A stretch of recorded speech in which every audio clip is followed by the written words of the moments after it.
রাইয়ের কষ্টে অনির্বাণের কষ্ট পাওয়া, রাইয়ের দুঃখে অনির্বাণের দুঃখ হওয়াটাকে কি নাম দিবে, কি মোড় নিবে ওদের প্রেম কাহিনী? হ্যাঁ বন্ধুরা, ভিডিওতে লাইক দিয়ে দেখতে থাকুন।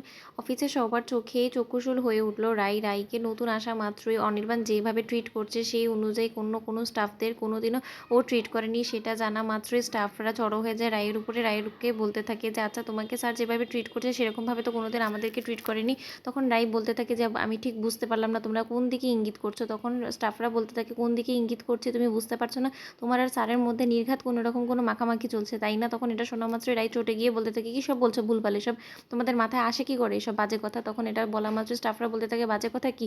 আমাদের যে এমপ্লয়ি আছে যে কিনা স্যারকে সবসময় চা বানিয়ে দেয়, স্যার তো এত বছর ধরে ওর হাতেরই চা খায়, এখন হুট করে তুমি আসা মাত্রই স্যার তোমার হাতের চাটাই খেতে হবে, তোমার হাতে চা বানানোটাই স্যার কাছে ভালো লেগে গেল, তার জন্যই আর কি সবার মনে সন্দেহ জেগে গেল। কই আমাদেরকে তো এতদিন ধরে চাকরি করছি তারপরে একবারও বলেনি স্যার যে কোনো একদিন আমাকে একদিন চা করে খাইও, আবার তুমি বাড়ি থেকে রান্না করে আনছো, স্যারকে বেশ পাত পেরে খাওয়াচ্ছ, সেসব কিছুই তো আমরা দেখছি, কোনোটাই তো আমাদের চোখের নজরে আড়াল করে করছো না। তাহলে আমরা কেউ যা দেখবো সেটাই তো বলবো, এটাতে তো রেগে যাওয়ার কি আছে? যেটা সত্যি সেটা মানতে অসুবিধে কি তোমার? তখন রাই বলা মাত্রই ছুটে গিয়ে রাই বলতে থাকে দেখো তোমাদের যদি এরকম কোনো কিছু মনে হয়েই থাকে আর তোমরা যদি আমার কাছ থেকে এই জিনিসটা এক্সপেক্ট করে থাকো যে আমি তোমাদেরকে ক্লিয়ারলি সব কিছু বলবো, তাহলে আমি তোমাদেরকে একটা কথা বলে রেখে আমি তোমাদেরকে কোনো রকম কোনো আনসার দিতে বাধ্য নই। তোমাদের যদি কোনো রকম কোনো প্রশ্ন জিজ্ঞেস করারই থাকে তাহলে স্যারের কাছে গিয়ে প্লিজ জিজ্ঞেস করে আসো, নয়তো বা আমার কাছ থেকে কোনো রকম কোনো উত্তরের আশা করো না। তখন এটা বলা মাত্র এমপ্লয়িরা বলতে থাকে কেন স্যারের কাছে গিয়ে জিজ্ঞেস করবো?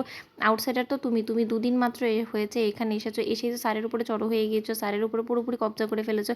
আগে আমরাও তো স্যারের কাছে ফাইল নিয়ে যেতাম, কিন্তু এত ঘন্টা তো আমরা স্যারের কেবিনে থাকি না, কিন্তু তুমি ওখানে যাওয়া মাত্রই ওখানে সিটটায় না তুমি বসে যাও, তো স্যারের সাথে 2 ঘন্টা পর পরই কথা বলতে চলে যাও, কোনো না কোনো ছুতোতে চলে যাও, তাহলে তো আমরা কী ভাববো বলো? যা দেখতে পাচ্ছি সেটাই ভাবছি, আর আমরা তো ভুল কিছু ভাবছি না, আমরা তো স্যারকেও দেখতে পাচ্ছি যে কতটা হ্যাংলামি স্যার দেখায় যখন তুমি সামনে চলে আসো, তাহলে তোমাকেও তো কম দেখছি না। তুমি দিনের পর দিন স্যারের সাথে বসে লাঞ্চ ডেট করছো, এটা ওটা করছো, আর তুমি বলছো যে আমরা অন্ধের মতন কোনো কিছু না দেখার ভান করবো, সব কিছু দেখা সত্ত্বেও এটাও যদি ভেবে থাকো তাহলে সেটা তোমার অন্যায় হবে।